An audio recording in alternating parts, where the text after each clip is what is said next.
हे guys good morning. तर आज सकाळी-सकाळी इतक्या लवकर बाहेर जायचं कारण असं होतं, की मामाची तब्येत अचानक बिघडलेली. आता कॉलेज नाही आहे म्हणून मी युजुअली 8:30 पावणे 9 पर्यंत उठून जाते. बट सकाळी मला 7:00-7:30च्या दरम्यान मामींचा कॉल आलेला आणि त्यांनी मला सगळं काही सांगितलं, की मामाची तब्येत कामावर खराब झालेली अचानक. सो तिथल्या लोकांनी त्यांना दवाखान्यात नेलेलं. त्यांना थोडंसं चेस्ट पेन वगैरे होत होतं म्हणून आणि ते जास्त झालेलं म्हणून त्यांना न्यावं लागलं ताबडतोब दवाखान्यात आणि मामी थोड्याशा पॅनिक झालेल्या, थोड्याशा घाबरलेल्या. सो त्यांनी खूप अर्जंट बोलावलं म्हणून मी काहीच न आवरता फक्त ब्रश केलेला आणि लगेच पळाली कालच्याच अवतारामध्ये, कालच्याच ड्रेसमध्ये.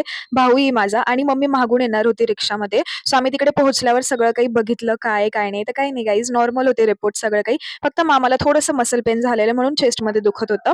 So that's it. सो त्यांच्यासोबत आम्ही सर्वजण खूप घाबरलेलो, पण इतकं काही नव्हतं. मामा आता एकदम ओके आहेत. त्यांची तब्येत पूर्णपणे ठीक आहे. सो घरी आल्यावर मला तर इतकं कसं तरी होत होतं कारण मी घरातले कामं म्हणा, स्वतःचं आवरणं म्हणा, सगळं काही सोडून आलेली इकडे. तर दुपारी मामाचा डिस्चार्ज पण झाला. सगळे काही गोळ्या औषधं घेऊन आम्ही त्यांच्याच घरी गेलेलो आणि भाऊ आणि माझी मम्मी तिकडच्या तिकडे ते निघून गेलेले. पण मी मामींसोबत आलेली कारण त्या एकट्या होत्या गाडीवर म्हणून आणि म्हटलं नको काही जास्त व्हायला कारण त्या एक बिगिनियर आहे गाडी चालवण्यामध्ये. म्हटलं नको यांच्यासोबत जायला हवं. मग मामाकडे पोहोचल्यानंतरही मामी थोड्याशा अनस्टेबलच होत्या कारण त्या अजूनही घाबरलेल्याच होत्या. मग म्हटलं जाऊ द्यात. मी त्यांची थोडीशी कामांमध्ये हेल्प केली. नंतर थोडेसे काही पाहुणे यायला लागले मामांना बघण्यासाठी. मग मी त्यांच्यासाठी चाय ठेवत होते इथे. अच्छा, तर मी घरातून एकदम अशीच निघाले होते म्हणून मला माझं आवरायचं होतं. तर मी इव्हनिंगला पटकन जायचा विचार केलेला आणि सगळ्यांना स्टेबल करून मग मी घरी आलेले. माझं आवरलं आणि संध्याकाळी मग मूव्ही बघितला कारण मीही खूप हेक्टिक डेमधनं आज गेलेली कारण खूप धावपळ इकडे-तिकडे झालेली. तर ही मूव्ही खूप इमोशनल होती यार, रडू येऊन गेलं होतं. That's it. Thank you for watching. भेटूयात उद्याच्या व्लॉगला आणि सबस्क्राईब करायला विसरू नका. Bye bye. Good night. Tata.